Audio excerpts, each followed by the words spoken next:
प्रधानमंत्री नरेंद्र मोदी की नई कैबिनेट में पंजाब से राज्य मंत्री बनाए गए रवनीत सिंह बिट्टू ने आज नई दिल्ली के रेल भवन में पदभार संभाला। इस दौरान उनके परिवार वाले भी मौजूद थे। इस मौके पर रवनीत बिट्टू ने विभाग के कर्मचारियों से मुलाकात की। बिट्टू पंजाब से ऐसे एकमात्र नेता हैं जिस पर बीजेपी आलाकमान ने भरोसा जताया है, जिनके सहारे बीजेपी अब यहां पैर जमाने की कोशिश में है। आखिर क्या है बीजेपी का अगला प्लान, इस रिपोर्ट के जरिए जानिए। मैं नरेंद्र दामोदर दास मोदी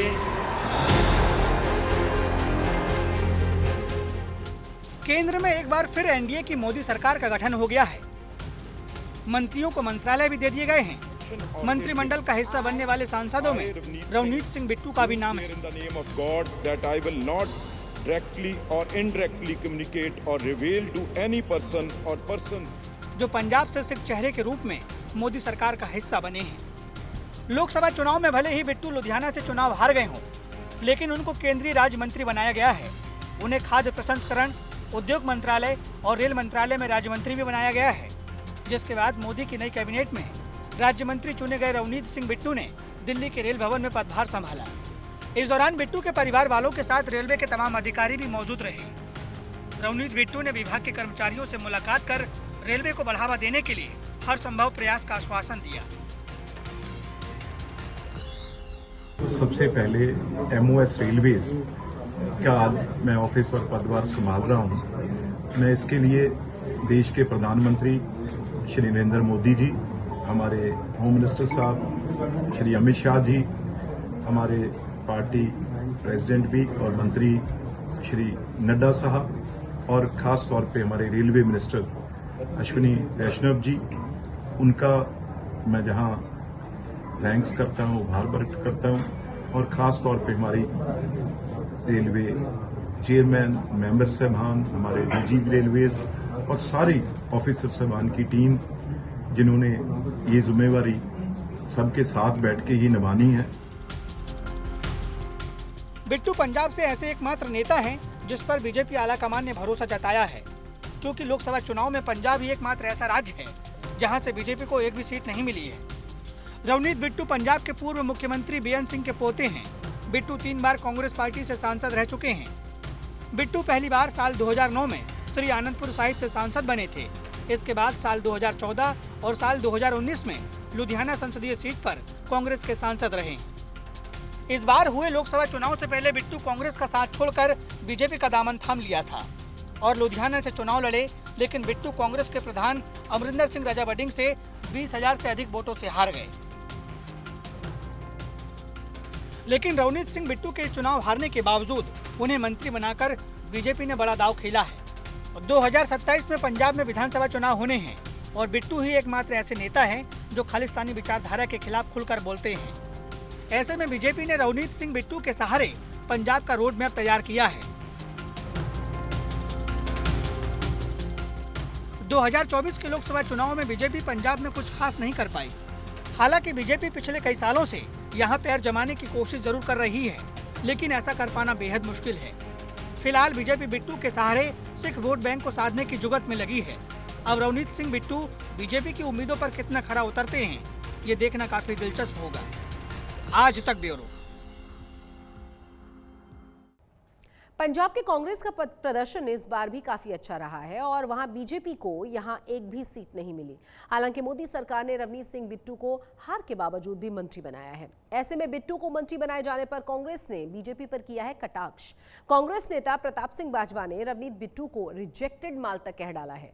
देखिए पंजाब विधानसभा के नेता प्रतिपक्ष प्रताप सिंह बाजवा से हमारी संवाददाता कमलजीत संधू की यह खास बातचीत।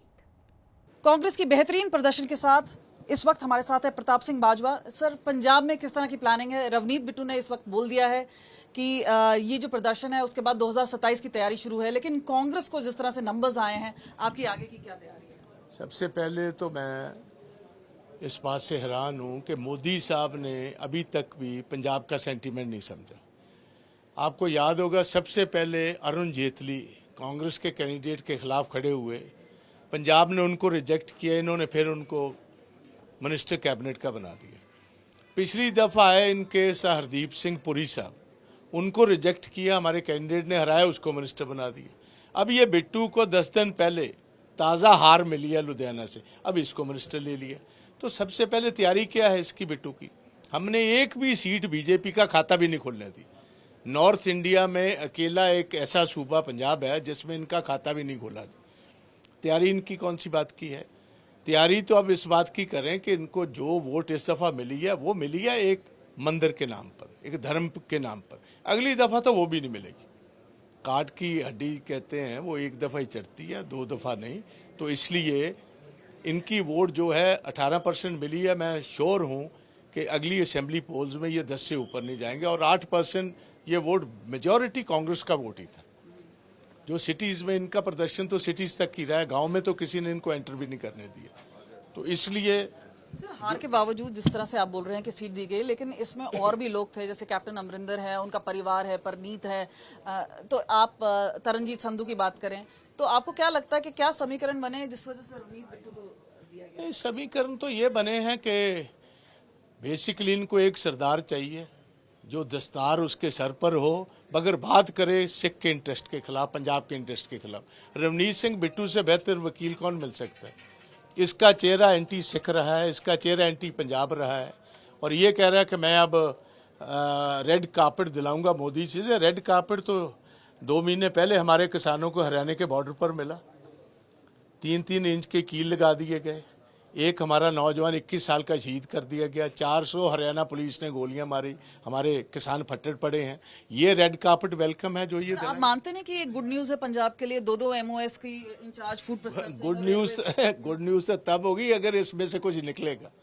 ये तो पंजाब का फाइनेंशियल एम्बोगो कर रहे हैं। 10 साल से हमारा इंटरनेशनल बॉर्डर बंद कर रखा हुआ है मोदी साहब ने।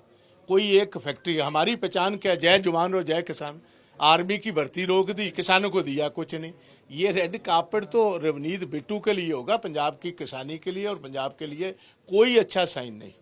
रिजेक्टेड माल को ये वहाँ जाकर वहाँ पोजीशन देते हैं, उसका मतलब पंजाब के सेंटिमेंट के खिलाफ है basically. Modi is acting basically is trying to show कि we care two hoots of what Punjab has done. इनके रिजेक्टेड लोग हर दफ़ा मंत्री बनते हैं। कोई इनके पास कोई नया चेहरा नहीं है, कोई फ्रेश चेहरा हो, कोई जीते वाला तो बात ही छोड़ दो। अब ये मुझे बताओ, ये रवनीत सिंह बिट्टू कहाँ से आएगा? राज्यसभा कहीं सूबे से बाहर बनेगा ना, पंजाब में तो सीट नहीं है। तो ये नुमाइंदगी पंजाब की कैसे करेगा? मुझे आप थोड़ा सा टेक्निकली ये बताएं। अगर ये यूपी से, गुजरात से, महाराष्ट्र से MP बनेगा, ये नुमाइंदगी उस सूबे की करेगा, पंजाब की करेगा? तो ये तो बिल्कुल बेबुनियाद बातें हैं। ये कुलविंदर वाला मामला है, उसको कैसे देखते हैं? खासतौर पे वो जो कंगना के साथ कंट्रोवर्सी हुई है, जितने लोग समर्थन में आए हैं, खासतौर पे उस सियासत पर्सन। देखो एक बात है, जो भी हुआ हम उसको कंडेम करते हैं, अच्छी बात नहीं। कोई भी इंसान रेलवे स्टेशन पर हो, एयरपोर्ट पर हो, कहीं भी हो, करना नहीं चाहिए। मगर कंगना जी की जुबान को ताला भी लगवाना जरूरी। वो जब एक स्टेट को या एक ऑर्गेनाइजेशन को या एक जमात को अगर ऐसी बात बोलेंगे तो मैं समझता हूँ उस पर भी बीजेपी को, ऐसे ही जो इनके पास फ्री लांसर्स हैं बीजेपी के पास, उनकी जुबान को कंट्रोल करना भी उतना ही ज़रूरी है बीजेपी के लिए। ये एक संदेश है बीजेपी को, ये एक क्लियर कट मैसेज है। और मैं समझता हूँ इस बात से इन्होंने सीखा कुछ नहीं। बिट्टू का आना मतलब यही है पंजाब के सेंटिमेंट के खिलाफ है। रिजेक्टेड आदमी जो 10 दिन पहले रिजेक्ट किया, वो पंजाब में कैसे वेलकम किया जाएगा जी? आप मुझे बताओ। और नुमाइंदगी वो पंजाब को तो देगा नहीं। राज्यसभा का रूट है, कहाँ से आएगा? वो तो किसी बाहरली स्टेट से आएगा। How does he technically represent Punjab? Just let me know that. बात करने के लिए बहुत बहुत शुक्रिया। प्रताप सिंह बाजवा हमसे सीधा बात कर रहे थे। कैमरा पर्सन चांदीराम के साथ कमलजीत संधू, चंडीगढ़ आज तक।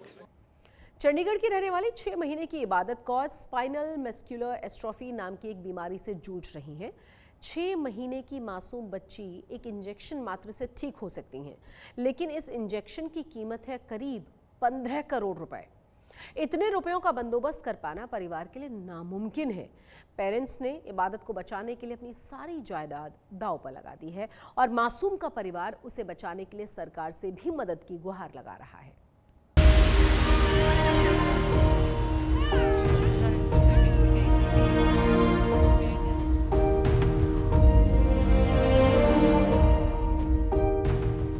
हंसती खिलखिलाती इस बच्ची का नाम इबादत कौर है। इसे दुनिया में आए महज 6 महीने हुए हैं। लेकिन इस बच्ची को अपना पूरा जीवन जीने के लिए दुआओं के साथ साथ बहुत बड़ी आर्थिक मदद की जरूरत आन पड़ी है। चंडीगढ़ के रहने वाले गुरजीत कौर और सुखपाल सिंह पर दुखों का पहाड़ सा गिर गया है। इबादत कौर स्पाइनल मस्कुलर एट्रोफी नामक बीमारी से ग्रसित है।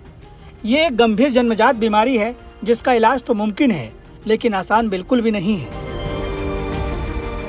इबादत कौर को एक इंजेक्शन मात्र से बीमारी से हमेशा के लिए छुटकारा मिल सकता है, लेकिन इस इंजेक्शन की कीमत करीब 15 करोड़ रुपए है और इबादत के माता पिता के लिए इसे खरीद पाना नामुमकिन है। इबादत के पेरेंट के पास सिर्फ 18 महीनों का वक्त बचा है क्योंकि इसे 2 साल के भीतर बच्चों को लगाना होता है। इसको SMA टाइप 1 जेनेटिक डिसऑर्डर है जिसमें बच्चा अपनी कोई भी मूवमेंट्स नहीं कर पाता, नेक होल्डिंग नहीं कर पाता, बैठ नहीं सकता और लेग्स को मूव नहीं कर सकता। इसके ट्रीटमेंट के लिए सिर्फ एक ही इंजेक्शन है, जीन थेरेपी बोलते हैं उसे, उसकी कीमत 14.5 करोड़ रुपए है। तो गुरजीत जी, आपको कब पता चला कि इबादत को ये प्रॉब्लम है और फिर आपका रिएक्शन क्या था? जब 3 महीने की थी तब हमने देखा कि इसकी मूवमेंट बाकी बच्चों के मुकाबले कम है, तो हमें लगा शायद इसकी कमज़ोरी की वजह से ये इतना मूव नहीं कर पा रही, हिलजुल नहीं रही। इसलिए हमने डॉक्टर को दिखाया तो उन्होंने हमें टेस्ट बोले, उस टेस्ट में इसे SMA टाइप 1 डिटेक्ट हुआ। इबादत का फिलहाल पंजाब के एम्स में इलाज चल रहा है। बच्ची के माता पिता ने इबादत को बचाने के लिए सारी जायदाद दांव पर लगा दी है। अब वो सरकार और लोगों से मदद की गुहार लगा रहे हैं।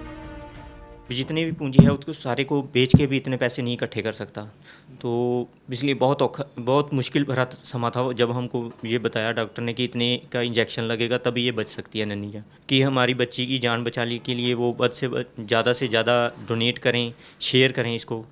और मैं अपने PM मोदी श्री नरेंद्र जी को भी ये अपील करना चाहता हूँ कि वो अपने मिनिस्ट्री, अपने यहाँ जैसे भी हो सके वो हमारी ज़्यादा से ज़्यादा तक मदद करें।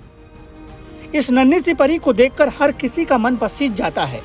सभी लोग बच्ची के ठीक होने की दुआ कर रहे हैं। इस बच्ची को आर्थिक मदद के साथ साथ दुआओं की सख्त जरूरत है। अब तक बच्ची को काफी मदद भी मिल चुकी है, लेकिन वो बच्ची के इलाज के लिए नाकाफी है। चंडीगढ़ से असीम बस्सी के साथ आज तक ब्यूरो। देश के कई हिस्सों में मानसून ने दस्तक दी है, लेकिन पंजाब और हरियाणा में मानसून की दस्तक से पहले सूरज की तपिश से लोगों का बुरा हाल है। मौसम विभाग ने अगले 4 दिनों तक टेम्परेचर का 45 डिग्री टॉर्चर की चेतावनी जारी की है।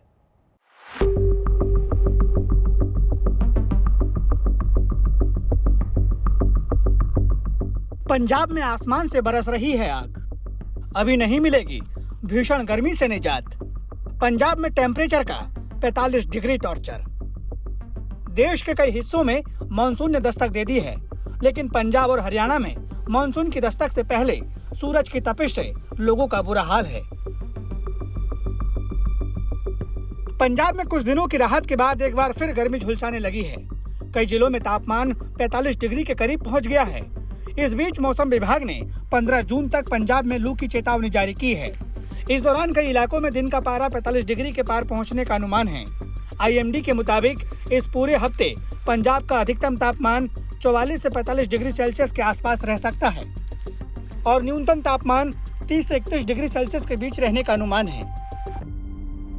जहाँ तक तापमान की बात है तो जिस तरीका का कल जो तापमान का ट्रेंड आपको देखा गया था कि मैक्सिमम जगह आपको 40 प्लस हैं, मतलब कि जो कि हीट वेव का कंडीशंस फर्स्ट कंडीशन होता है कि टेम्परेचर मैक्सिमम टेम्परेचर आपको 40 प्लस जाना चाहिए। तो मैक्सिमम पार्ट में आपको मैक्सिमम टेम्परेचर 40 प्लस गया है और 2 या 3 पंजाब के 2-3 जगह पर और हरियाणा के भी 2-3 जगह पर आपके हीट वेव के भी कंडीशन ऑब्जर्व किए गए। चंडीगढ़ में भी हीट वेव कंडीशन ऑब्जर्व हुआ है। तो अभी जो प्रेजेंट ट्रेंड है अगले 5 से 7 दिनों तक आपको टेम्परेचर में कोई मेजर चेंज नहीं आने वाला है। टेम्परेचर का पैटर्न बिल्कुल इसी तरीका का रहने वाला है।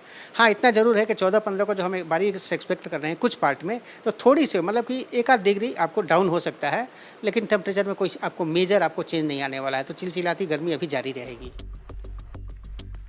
मौसम विभाग ने पंजाब और हरियाणा में अगले 5 दिनों तक हीट वेव का ऑरेंज अलर्ट जारी किया है। साथ ही लू के थपेड़ों से बचने के लिए कुछ सावधानियां बरतने की भी अपील की है, ताकि इस भीषण गर्मी में लोग सुरक्षित रह सकें। अभी जो प्रेजेंट ट्रेंड दिख रहा है उसके अनुसार अगले 5 दिनों तक लोगों को आइसोलेटेड पार्ट में आपको हीट वेव का आपको सामना करना पड़ेगा। मतलब चिलचिलाती गर्मी से अभी निजात आपको नहीं मिलने वाली है। जहाँ तक पंजाब, हरियाणा और चंडीगढ़ की बात है, हमने 11, 12, 13 को आपको ऑरेंज वार्निंग दी हुई है हीट वेव को लेकर। उसके बाद 14, 15 को थोड़ी बहुत बारिश एक्सपेक्टेड है आइसोलेटेड पार्ट्स में, थोड़ी बहुत ज़्यादा बारिश नहीं। उसके चलते टेम्परेचर थोड़ा डाउन होगा, लेकिन हीट वेव के कंडीशंस आपको नहीं घटेंगे और फिर से आपको ड्राई वेदर ऑब्जर्व किया जाने वाला है। तो जहाँ तक अगले 5 से 7 दिनों की हम बात करें तो मौसम जो है कुछ इसी प्रकार का आपको रहने वाला है। 14, 15 को थोड़ी सी बहुत राहत मिलेगी, लेकिन हीट वेव से आपको छुटकारा नहीं मिलने वाला है। देश के अधिकतर हिस्सों में मानसून के बादल बरस रहे हैं, लेकिन पंजाब और हरियाणा वालों को बारिश के लिए थोड़ा इंतजार करना होगा। तब तक गर्मी से बचने के लिए सावधानी बरतना बेहद जरूरी है। चिलचिलाती धूप और गर्मी लोगों को आने वाले 1 हफ्ते तक खूब परेशान करेगी। मौसम विभाग ने पूर्व अनुमान लगाया है कि कल से अगले 3 दिनों तक पंजाब, हरियाणा और चंडीगढ़ में जो ऑरेंज अलर्ट है उसकी चेतावनी दी है। उसके साथ साथ पंजाब, हरियाणा और चंडीगढ़ के ज़्यादातर ज़िलों में जो तापमान है वो 40 डिग्री से ऊपर रहेगा, यानी तभी घर से बाहर निकले अगर ज़रूरी काम हो। वीडियो जर्नलिस्ट गुंजीत कुमार के साथ ललित शर्मा, चंडीगढ़। आज तक पंजाब में आज के लिए बस इतना ही, लेकिन देश और दुनिया की तमाम बड़ी और अहम खबरों के लिए आप देखते रहिए आज तक।